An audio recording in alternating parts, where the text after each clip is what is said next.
who is signing on. We're excited about today's topic. It's really timely and important, and we really love partnering with AARP.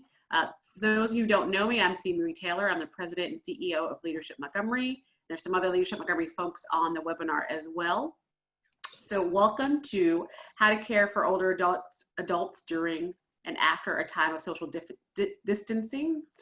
We are pleased to have an all-star panel with us today to give us some great tips about how to care for our parents, our older adults during this time.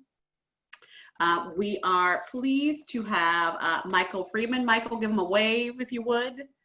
So Michael, over the course of his 50-year career, has served as a direct service provider, an administrator, and a government official, an educator, and a social advocate.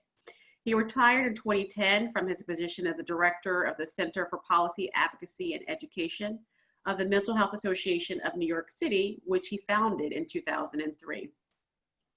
He also retired as the chair of the Geriatric Mental Health Alliance of New York, which he co-founded in 2004. Michael's a busy guy.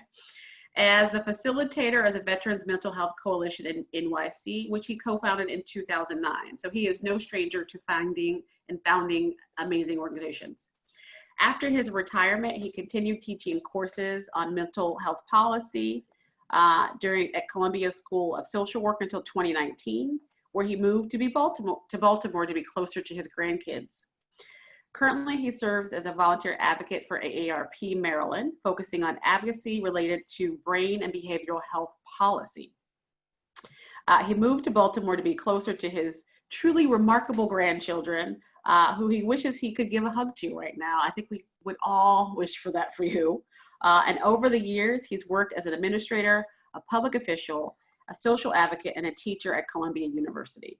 He's also written extensively about mental health and about aging. So we're really excited to hear from Michael. We're going to hear from him first, but let me tell you about the other two panelists, and then we'll turn it over to Michael. So Tammy, give the folks a wave if you would. So Tammy is the Director of Advocacy for AARP Maryland. She has over 25 years experience in Maryland state government, specifically in health and social service programs from 2003 to 2011. She was the Executive Director of Government Affairs for the Maryland Department of Human Resources. As the Executive Director, she advised the Department Cabinet Secretary on all legislative and regulatory initiatives for Maryland's human services programs. In 2011, she joined the staff of AARP and has represented AARP Maryland before the Maryland General Assembly, state, federal, and local governments, advocating for programs and services for Marylanders over 50 plus, which is really, really important. She has extensive background in caregiving, retirement security, including Social Security and Medicare.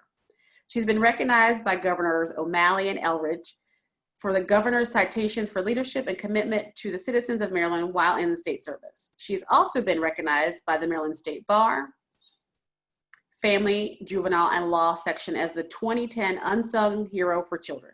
In March of 2017, she was recognized as Maryland's top 100 women and has also been recognized as AARP and was presented with the Lynn Bilford Award for Excellence in Advocacy and Exceptional Service for those over 50. In addition to her full-time work at AARP, Tammy has a commitment to her community. She was appointed by Governor Hogan to the Maryland Commission for Women in 2015 and is serving a 4-year appointment for that. She also mentors women and girls on advocacy and how to become an effective advocate. All right, so Tammy is quite established. And then to round out our panel, we have Phyllis Meyerson. Phyllis, give the folks a wave. Phyllis has been a long-term Maryland resident. She graduated from Catholic University School of Social Science in 1976, where she was awarded with a master's degree in clinical social work. She continued doing clinical social work until her retirement of 2011, and since then she's been advocating for seniors. She's a long-term care ombudsman representative and a volunteer developer for state long-term care for the ombudsman program. She's an educator for the Alzheimer's Association of Maryland and a speaker for AARP. In 2013, she received the Jerry Award for her outstanding volunteering for the Maryland Senator, for the Sorry, folks. In 2013, she received the Jerry Award for Outstanding Volunteering from the Maryland Senior Citizens Hall of Fame. In 2018, she received the Governor's Award for her services to residents of Howard County and the state of Maryland. So we have a great panel today, and we're going to start off with Michael, who's going to talk about the fallout from this pandemic for caregivers. Michael, take it away. Well, thank you very much for the kind introduction. I'm delighted to be with you all this morning. And ordinarily, I start out presentations on family caregiving by asking people to raise their hands if they've ever been a family caregiver. I'm assuming most of you are raising your hands. And then I ask, was it difficult? And I assume everybody who has been a caregiver raises their hand. Let's go to the next slide. So the fact of the matter is that being a family caregiver is very difficult. It's difficult in several different circumstances. There are some caregivers who live with the people who they're caring for, and there are some who take responsibility for caring for people who may be living in their own homes or who may be in congregate care. And the nature of the caregiving there is somewhat different. But the negative impact of caregiving on everybody who does it is quite significant.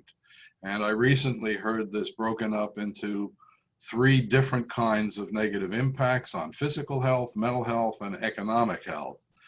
On physical health, people develop high blood pressure, cardiac conditions, GI problems, sleeping disorders, and so forth. Mental health, people who are family caregivers have much higher levels of anxiety and major depressive disorder. And the economics of caregiving are also very difficult. Women particularly often have to give up or cut way back on working for pay or pursuing careers because they're immersed in what they're doing here. Next slide. Fairly obviously, during the pandemic, all of this gets much more difficult. Why?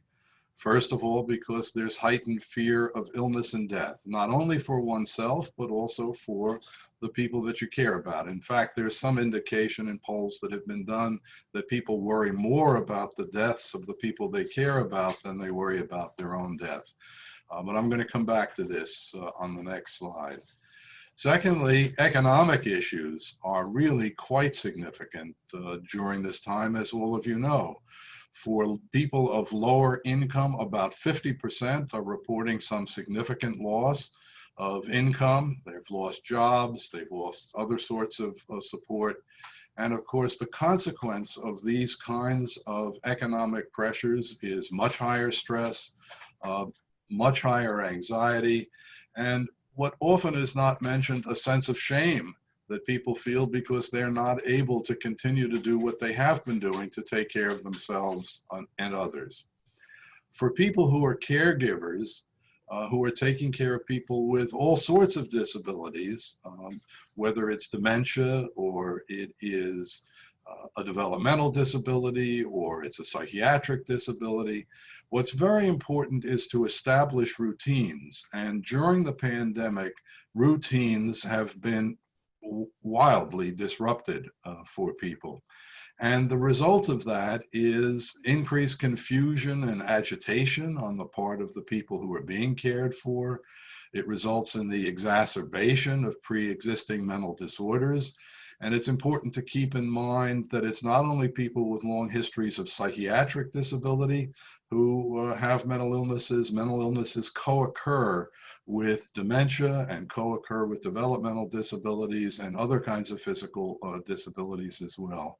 And all of this relates in increased behavioral problems. So for the caregiver, it can be really quite difficult to continue to provide the care that they've been providing. And there's also a problem that often the people they're caring for just don't understand what's going on. They don't understand why their routines have been changed. And that can be really quite difficult for the caregiver. In addition, healthcare at home gets disrupted. It can be hard to continue healthcare at home at all. It can be limited to emergency situations. People can be coming in wearing protective gear, which of course also has an impact even if they can get it.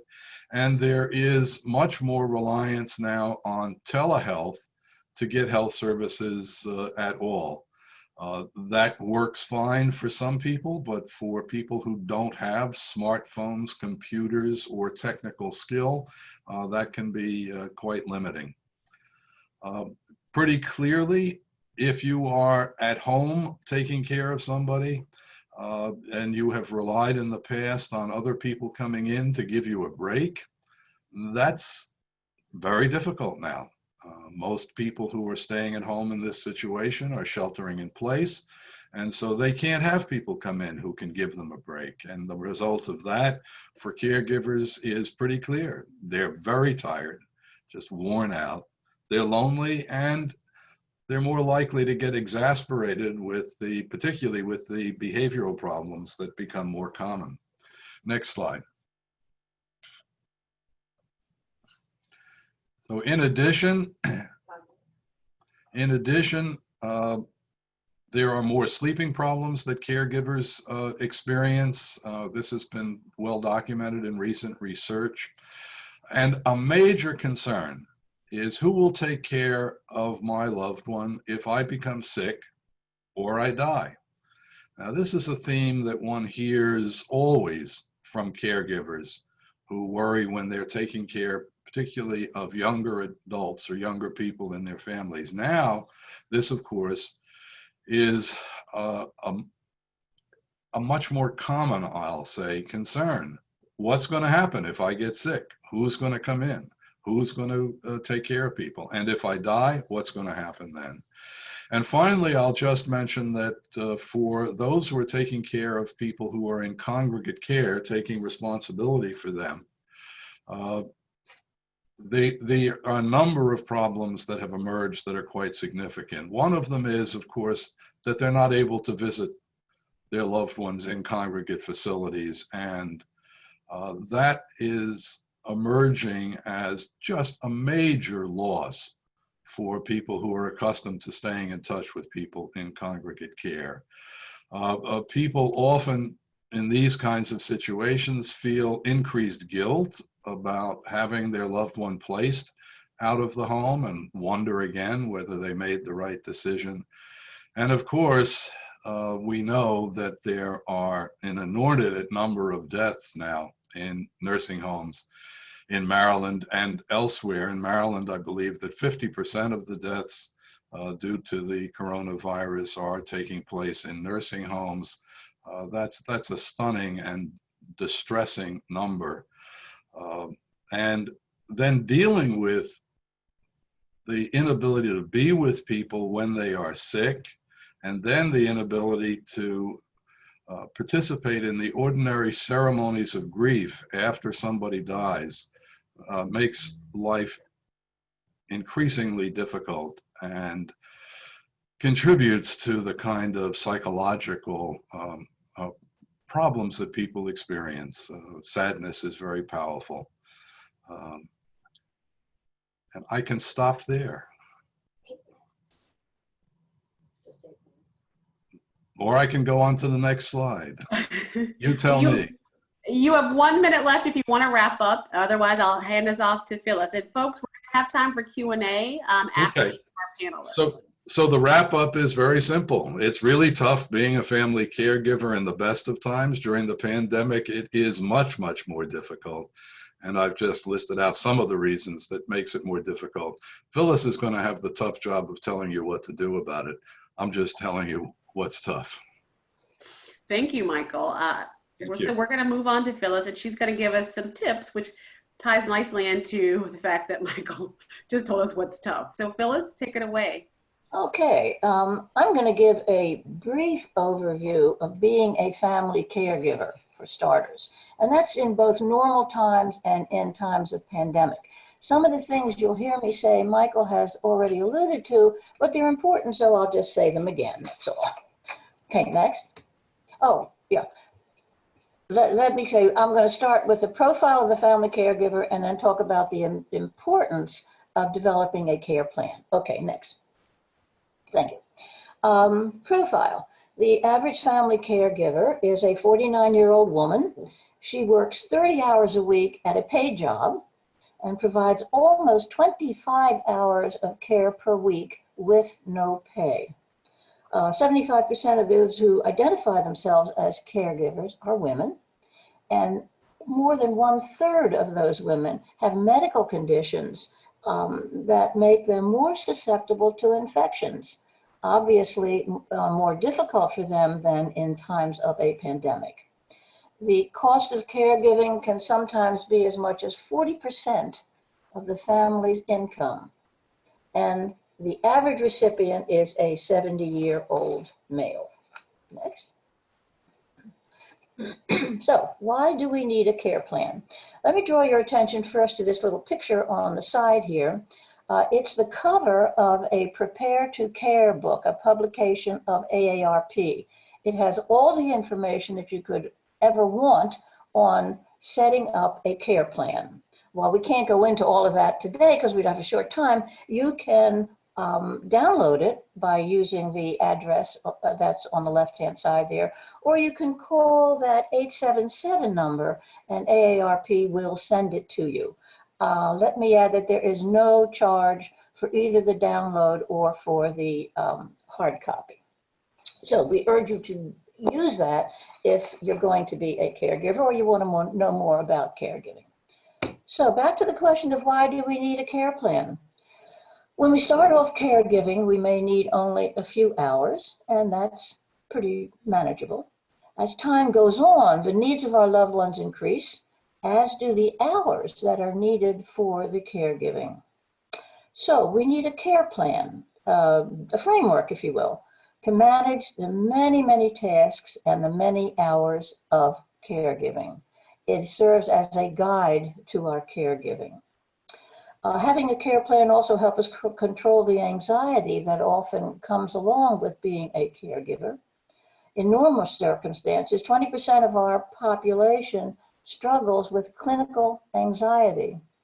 Obviously, during a pandemic, that number is significantly higher, which makes it all the more important that we have a care plan. Next. Okay, caregiving during the pandemic. What can we do? Well, we can help loved ones focus on what they can do rather than lingering on what they cannot do. Reconnect, build new memories with the loved one. Be a social distancer yourself, but a real one. There has to be a consistency to it. It can't be a social distancer this week and next week invite somebody over for dinner. You'll lose your credibility with the person for whom you are caring. Let's go down to the recognize, skip over the one and go to recognize the effect. If you are caring for someone who has a dementia or is cognitively impaired, they may not understand all that's going on around them. They may not respond terribly well to your words. They don't quite understand what this quarantine and the pandemic means. What they can respond to usually are things like touching, holding, being near. Those are activities that, that comfort them. Problem is that while we're quarantined, while we're under restrictions, we're advised not to touch, not to hug, not to hold. So what it does is create a bigger problem for the caretaker and for the person who we are caring for. We need to recognize that that difficulty is there. Keep a routine, the last one down. Keep a routine. In regular times, it's vitally important that you keep to a routine. That is a comfort to the person that you are caring for. It's even more important in the chaotic times of social upheaval. Okay. Self-care for the caregiver. Never overlook the impact that caregiving has on you, particularly during a crisis time. Some of the things you can do. Set limits on how much time you will spend reading or listening to news about the pandemic. It goes on all day long. And by the end of the day, we're sometimes pandemicked out. We also can get very anxious and depressed by the news. So set limits on how much time you want to spend on that. Focus on the things that you can control. Excuse me. Create check-in call trees with other caregivers and neighbors and friends. And we do this right well for the person who's being cared for. We have perhaps brother is going to call dad once a week to talk about how he's doing, to check in with him. We tend to forget that when we're dealing with the caregiver. How great it would be to have somebody call the caregiver once a week, once every other week, and just say, how are you and dad doing over there? The other thing we need to do is to avoid isolation. Isolation is terribly destructive. Our goal in this time is to survive quarantine without experiencing isolation and loneliness. The researchers say there's a 26% higher risk of early mortality among people who experience isolation than among the general population. And this is kind of a kicker on it, anxiety, the apathy, the loneliness can persist long after the pandemic has run its course. Some other things we can do. Talk to your doctor, let him or her know that you are a caregiver and discuss ways to manage stress. Another way is to consult with your loved one's doctor. And I think this is something that we sometimes forget about, but it's a wonderful way to handle your own stress and to be a better caregiver. Get training from your doctor, from the loved one's doctor, to handle complex medical tasks at home, to handle increased household anxiety, and to increase your knowledge of infection techniques. The last one is take a break. Make time for exercise, sleep, healthy eating, and avoid isolation by staying connected with friends. That staying connected, and you'll hear that through any talk that you're going to hear on caregivers, the staying connected is how we fight the isolation. Next. This, I think, is saying the same thing, but it goes a little deeper. Share yourself with others, but also share your feelings with others to avoid emotional isolation. Be aware that feeling stressed, depressed, and guilty is common during and after a trauma. I've been in caregiving cafes before. We have about 15 people all joined together. They're all caregivers. And the common theme you hear is how guilty they are feeling. No matter how hard they worked with their loved one, they're still feeling guilty because they couldn't do more. So that's a real difficult one. Recognize the signs of stress: sleeplessness, eating changes, concentration problems, and on, frequent anger outbursts. Take time to renew your spirit. Read a good book, practice meditation, devour a chocolate bar or two, take a walk in the park, whatever works for you. Next. Okay, resources. The ones that I recommend, the AARP Caregiving Resource Center. They're just a hub of information about everything caregiving. And you see the download, the address, and also the telephone number. The telephone number is the same that I showed you to order the hard copy of the Prepare to Care booklet. Alzheimer's Association.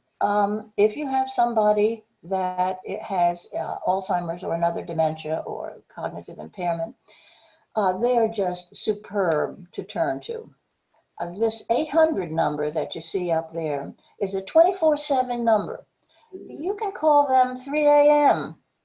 and just say, I've been with my mom all day, we're having trouble, I am so depressed, and at 3 o'clock in the morning, they will find somebody for you to talk with. The National Alliance on Caregiving has wonderful information also, Veterans Affairs. and the Center for Disease Control to get what is sort of unbiased and statistically proven information. Again, the Prepare to Care book, you can order it in the download information I've given here, or you can do it at the top, the aarp.org/caregiving, whichever is easier for you. And again, the 877 number to order a hard copy. Let me throw in again, there's no charge for it. Okay, next. Thank you, Phyllis. These are great resources. I need one more slide. Okay. Do you have it? Yeah, I think this is here. Okay, it may not be there because, as you know, I kind of changed my slides as we were going along. Let me read you this one. This is a closing slide.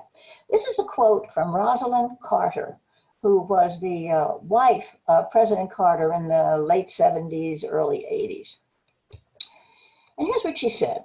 There are only 4 types of people: those who are caregivers, those who have been caregivers, those who will be caregivers, and those who will need caregivers. So I thought that's just a great quote, which speaks to the importance of learning as much as you can about the caregiving process. Now I'm finished.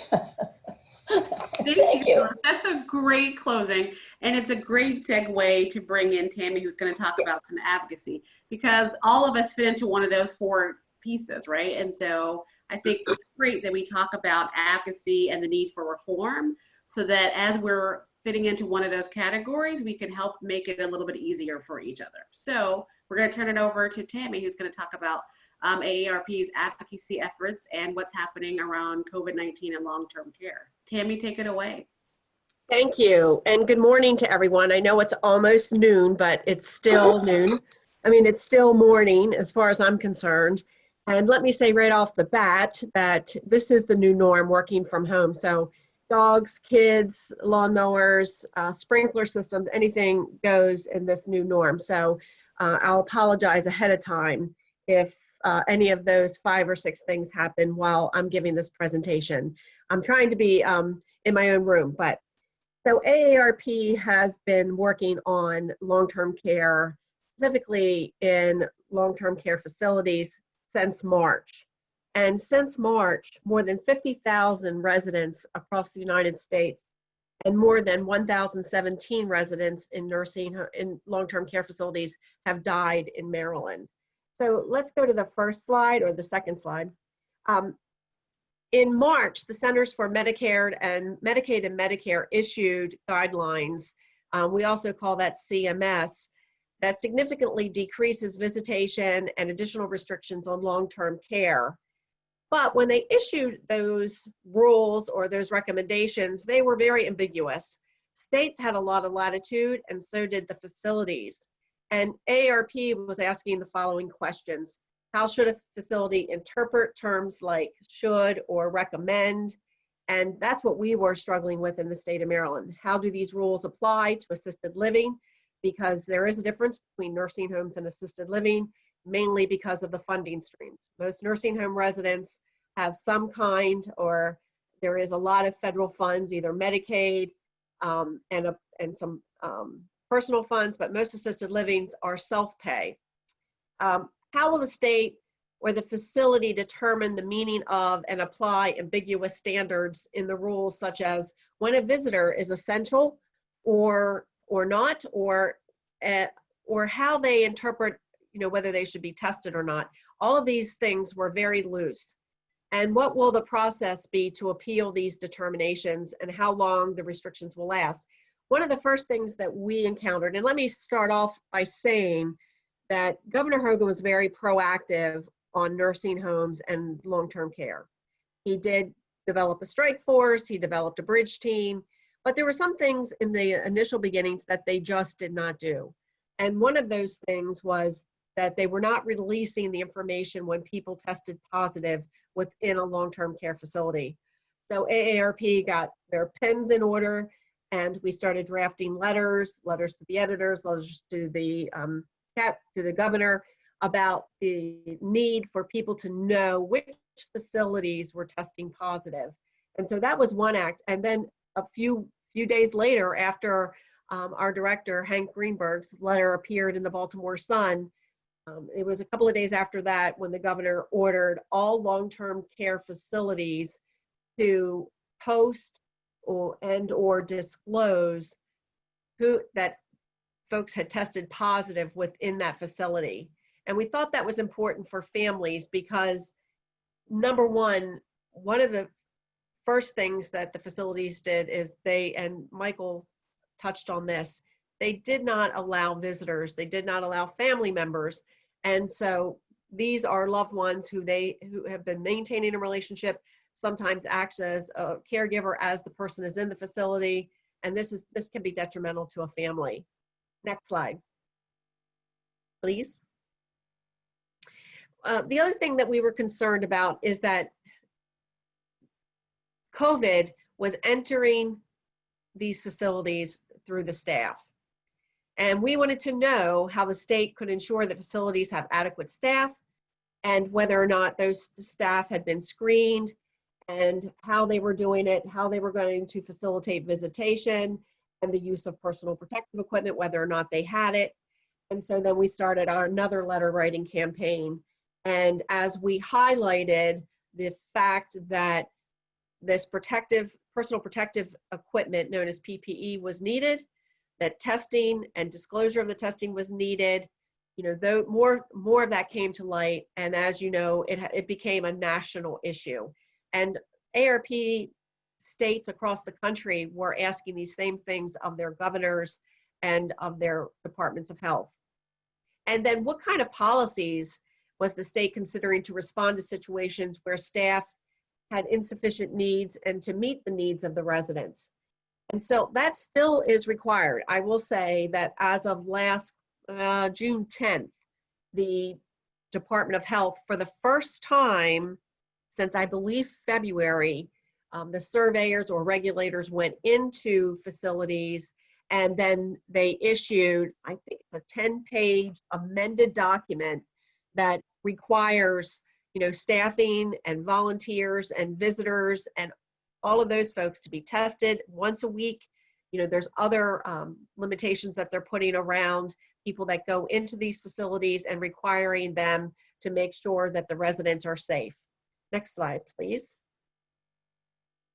One of the things that we were concerned about, and I just touched on it, was the oversight and monitoring, because what we were told by the long-term care ombudsman was that the facility said that they could not enter, and that it was in their opinion, and the ombudsman is that person that maintains a relationship with both the facility and the resident. It was the ombudsman's decision that the PPE would be best used by the by the staff in the facility. And so they were making themselves available by phone and any other means that families and or residents or facilities could get in touch with them. So we were concerned about that. We were concerned that the regulators or the surveyors were not going in, because as we know, bad things don't stop happening to people just because there's a pandemic at the door. And so I think one of the things that we learned from this was that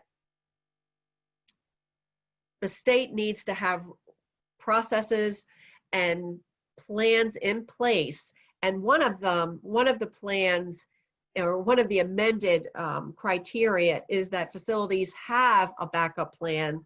That is important, and that maybe the ombudsman or the regulator should be considered essential staff. Next slide, please.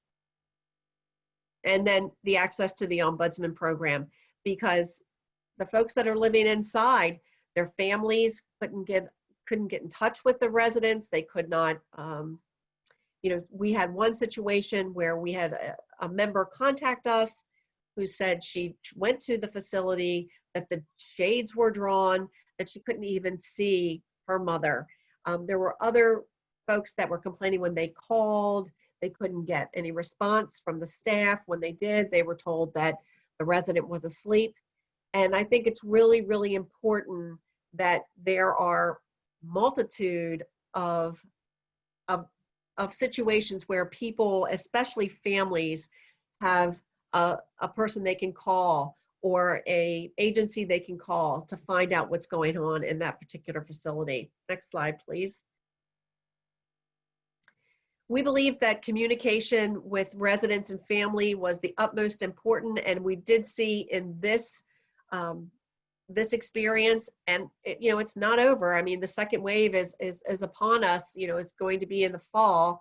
How does the state plan to ensure that nursing homes and long-term services, long-term care facilities, residents, including those with cognitive imperative and their families, are made aware of the visitation and restriction prohibitions? And how do they plan to let those folks visit with the members? Do they have a virtual plan? Are they going to have access to the phone? Is there going to be a staff person made available? We know that all of these things determine planning, that it costs, but we believe that they should be built in to the plan for the next go around. And will the state require nursing homes to communicate to the public and provide updates on a regular and frequent basis concerning the number of positive cases, and make sure that that continues to happen as we go through this pandemic? The next slide, please. The virtual visitation, as we have discussed, is very important, and we've been asking that they be allowed to do that. The next slide. And that screening, to make sure there is some plan in place. And in the most recent amended version of regulatory requirements by the state health department, is that people that come into the facility on a regular basis, staff, visitors, vendors, that they all be tested once a week. Now, what we have heard from the facilities is that the state will help with that until August 1st.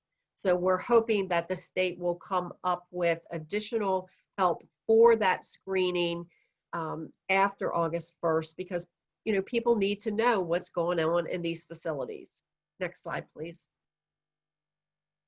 One of the things that we did in our advocacy approach, and let me go by saying, if people want further information about nursing homes and what AARP is doing in nursing homes, they can go to aarp.org/nursing homes. And the 6 questions that were developed by AARP for families to ask a facility, whether it's nursing homes or assisted living. Number 1, has anyone in the long-term care facility tested positive for COVID-19? What is the facility doing to prevent infections? Does the facility staff have a personal protective equipment like masks, face shields, gowns, gloves? And let me just revert back to the amended regulatory requirements, is that when the state went into these facilities, they realized that they were not following the proper protocols. So they are requiring facilities to make sure staff is adequately protected, and that they have what they need when they go into particular situations. Number 4, what is the facility doing to help residents stay connected with their families or other loved ones during this time? 5, what is the plan for the facility to communicate important information to both residents and families on a regular basis? And 6, is the facility currently at full staffing levels for nurses, aides, and other workers? And let me just end by saying that this is a national and a state tragedy. It's been devastating to the folks that live inside these facilities. They are residents. This is their home. It's been devastating to the families who love them, who care for them. It's their grandmas, their grandpas, their moms, their dads, their aunts, their uncles. And we can do better than this in this day and age. We are one of the most sophisticated, have the most healthcare educated folks in the world. And we have had more people in Maryland die from this, older people die from this tragic pandemic than in any other time in history. And again, we can do better. Marylanders deserve better. Families deserve better. We all deserve better. Thank you. Thank you, Tammy. Agreed. We all deserve better. And actually, I think one of our first questions is probably for you. Lily L has a question. We're going to unmute her. So Lily, you're going to be unmuted so that you can ask your question. So go ahead and speak up and ask your question that you have. I think it's appropriate for what Tammy was talking about. Oh, thank you so much. I was just wondering if in the state of Maryland, there is a generic list on either a .gov website or a .org website that might list deaths in various facilities and name the facilities by name. Thank you. Hi, Lily. Thank you very much for that question. And yes, there is. It's Governor Hogan's, it's and I just go to governorhogan.org, .gov, and all of the lists, how many people have died in facilities. And then there is this, it keeps turning over how many people have died in each facility. So it is on his website around COVID-19. Thank you. You're welcome. So I want to go back to you, Michael, because you talked a lot about some of the psychological fallout. Are there other things that we should be looking out for that you weren't able to mention in your time of your presentation? First, I have to unmute. Correct.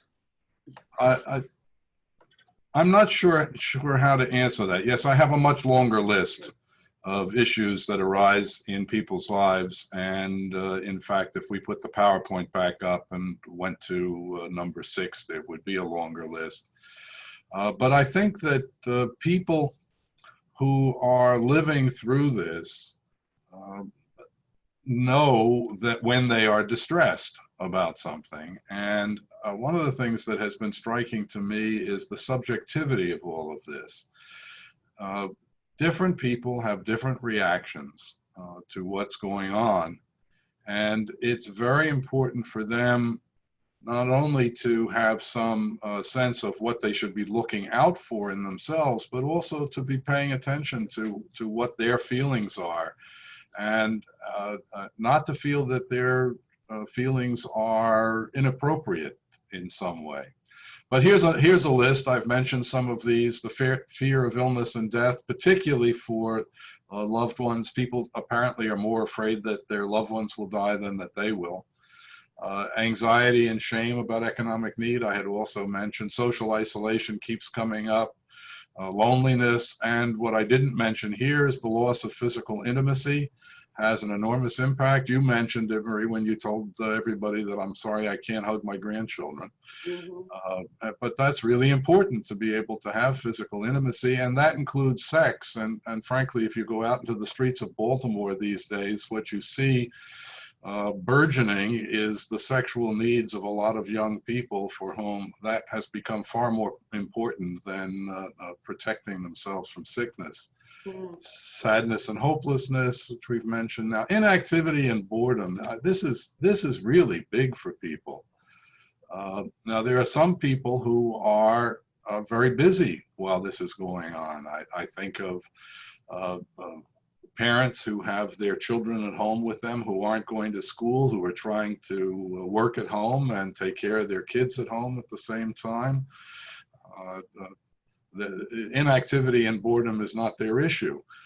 But for a lot of other people who have relied on senior centers and being able to go out into the community to be involved in activities, this can be a very big deal, and finding alternative forms of activity is very important. Sleep disturbance, I mentioned.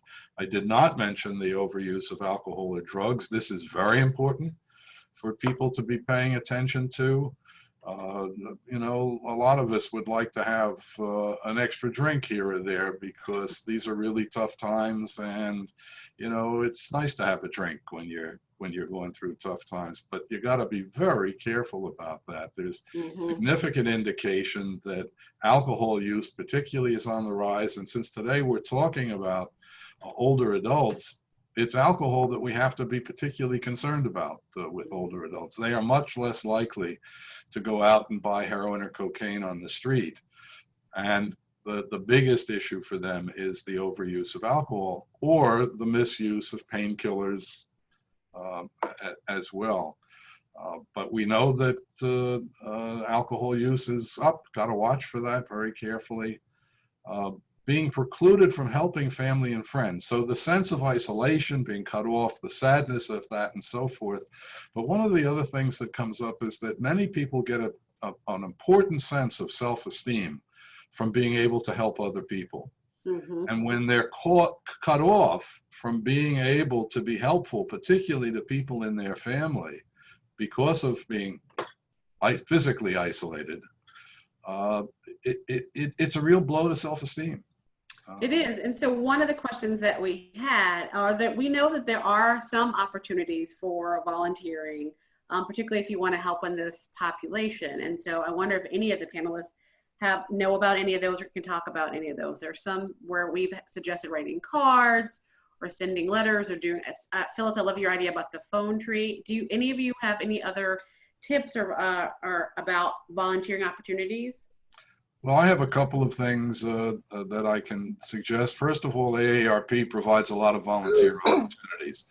And so people who want to look for volunteer opportunities may want to check in at the AARP of Maryland website and see what's available there. You know, I came to Maryland a year ago with nothing to do, feeling like an old man with no meaning in his life, and AARP has been very helpful to me in that regard. In addition to that, around the state, there are voluntary groups that are forming to reach out, particularly to older adults who are socially isolated. Mm-hmm. So in the city of Baltimore, for example, there's something called the Baltimore Neighbors Network, which is a fairly sophisticated group. There are other groups that are forming as part of neighborhood associations all throughout Baltimore. Houses of worship are enrolling people to make calls to members of the congregation who are out of touch at this point. There will be volunteer opportunities with senior centers, which have been closed and have not been able to reach out to their members, but some of them are starting the process of developing some sophistication with Zoom and other kinds of video conferencing to reach them.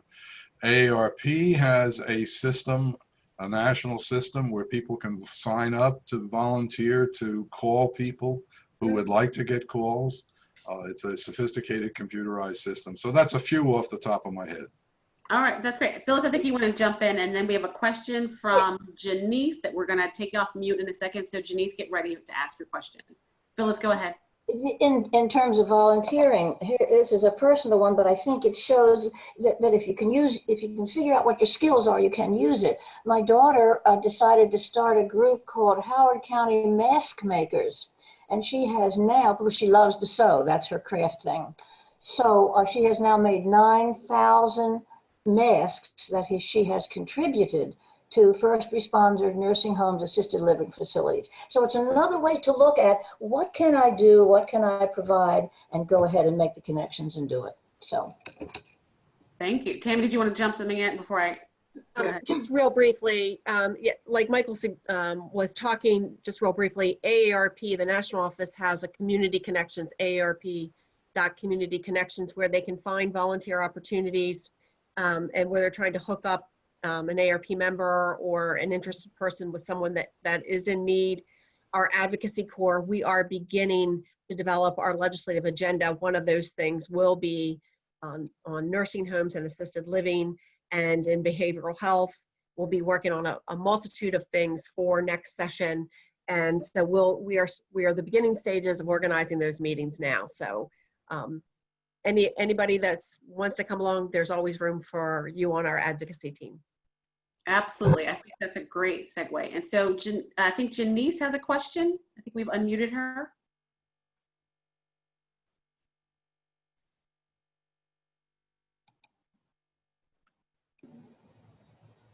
She's still on mute, I think. Okay.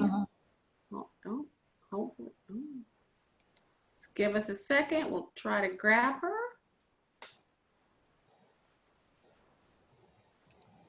I believe she'll have to unmute herself. She has access. There, I'm unmuted. Okay, go ahead, Janice. Thanks. So we just made the difficult decision of moving my mom from independent living to assisted living within the same facility. And I wasn't allowed to visit her until it was time for me to pack and then prepare her for the move. And now that she's in assisted living for a few days, they're allowing me to visit to help with the adjustment. And I thought I heard Tammy say something about testing of visitors. So I was wondering if that would include me as I'm visiting her in assisted living, if I would be included in the list of people to test. And I'm also, because I'm also trying to weigh how much visiting I feel comfortable. I mean, obviously I do want to see her, and they've done a very good job of controlling the virus there. But I also be careful about how much I'm exposing myself. I'm sorry, in their, in the pursuant to the executive orders and then the amended version under Part D, which is testing, it says all staff, volunteers, and vendors who are in the facility regularly shall be tested on a weekly basis for COVID-19 using a reverse transcription polymerase chain reaction type test pursuant to the Maryland Department of Health guidelines. So it doesn't give us, you know, how often that person goes in there, but I would check to see if you fall within that category. And what's the name of that document? It is the amended directive and order regarding nursing home matters, and it was issued 6/10/2020. Okay, thank you. Thanks. And then we actually had a question from Mark. He asked about how he can become an advocate and how he can get on the Speakers Bureau. Oh, Phyllis, go ahead, take it away. If he would like to get on the Speakers Bureau, I would be delighted to talk with him. I'm kind of organizing what they're doing. I don't know how to make the connection between us. Use that telephone number that I spoke to you about and tell them you want to speak to somebody, you want to speak to Phyllis Meyerson about the Speakers Bureau. I'd be glad to get hold of you, tell you what we do and what we need. And I think, Mark, if you signed up through the website, I believe one of our team members can exchange the information between you and Phil. Okay. So yes, oh look, and it's popping up in the chat with an email for you to sign up. That's what we love. That's what Leadership in Action is about. You hear about it, you sign up, let's do it. Phyllis, we're going to say something else? Yes, you have my email address. Feel free to give that to anybody and then we can go from there. Oh, okay. We're going to pop it in the chat right now. Okay. All right, because Jennifer Holt is on the line and helping us out too. All right, well, let me check the Q&A. I think we've got another question here.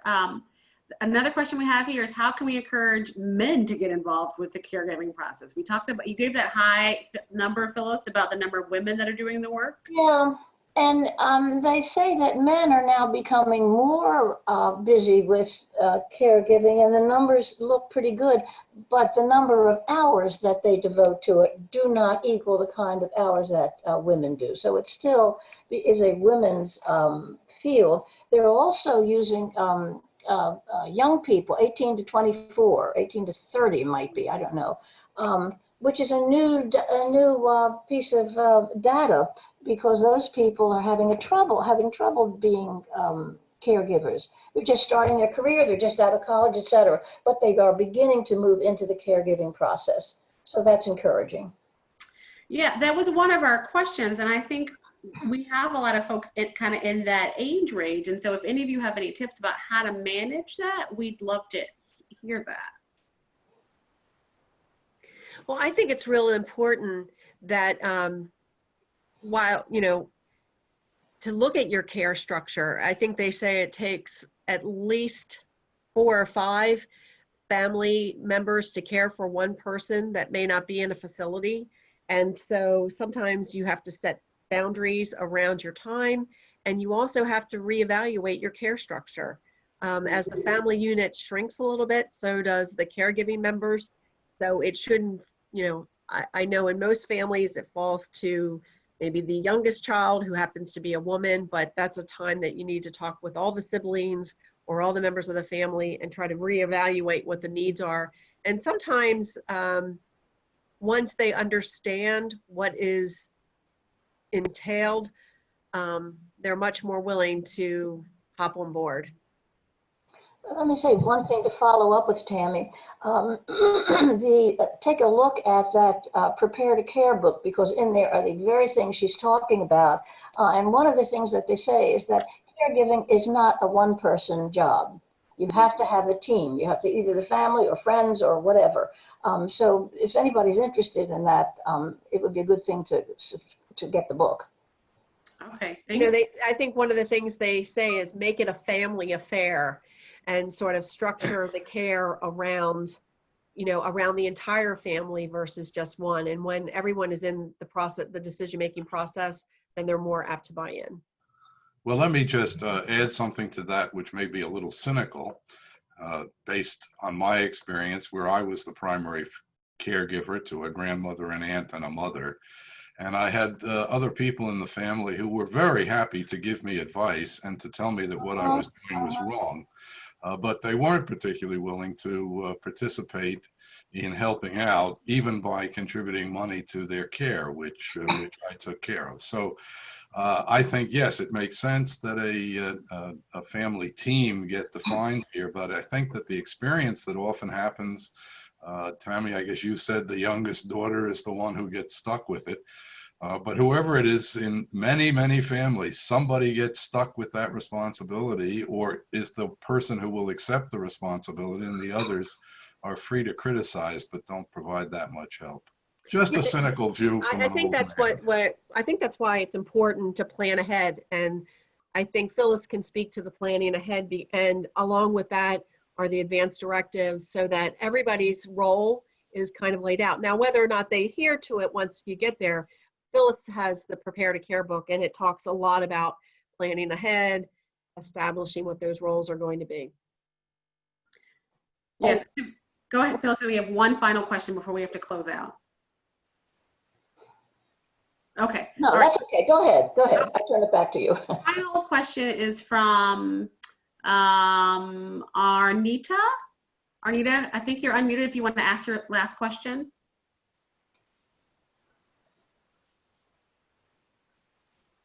Hello, I do have a question. I am the primary caregiver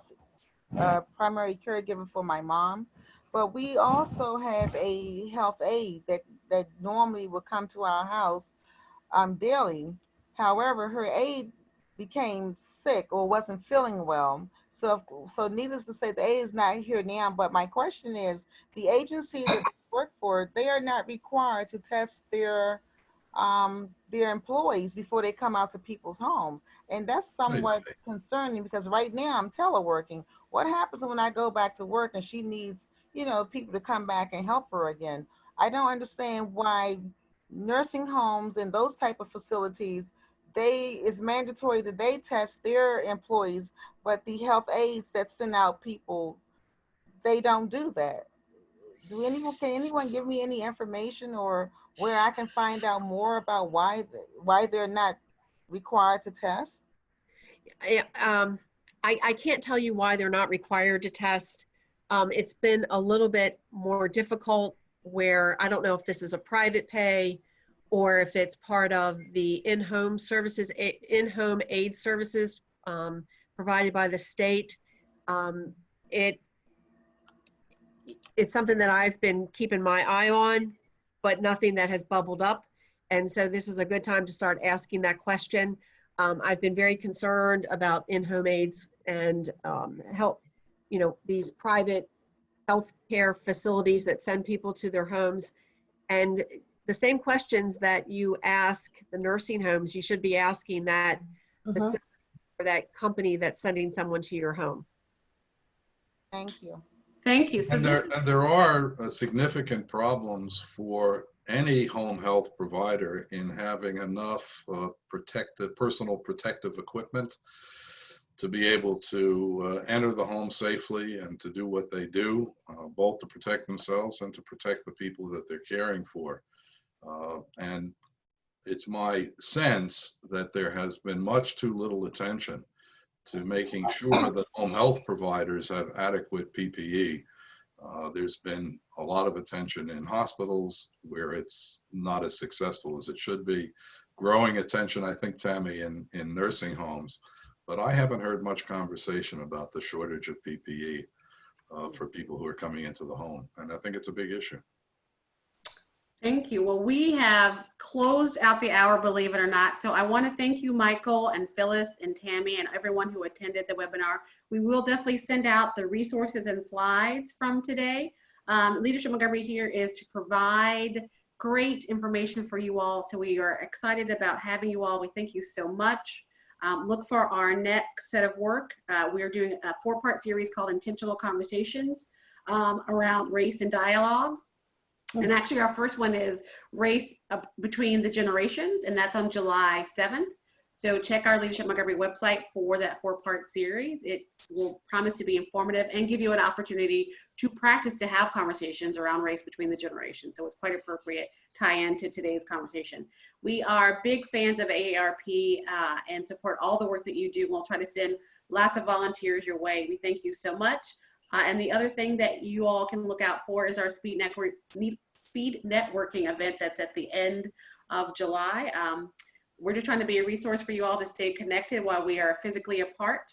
I hope everyone on the call stays well and that we will see you soon. Everyone have a great afternoon and thank you so much. Take care. Thank you. Thank you. Thank you. Thanks.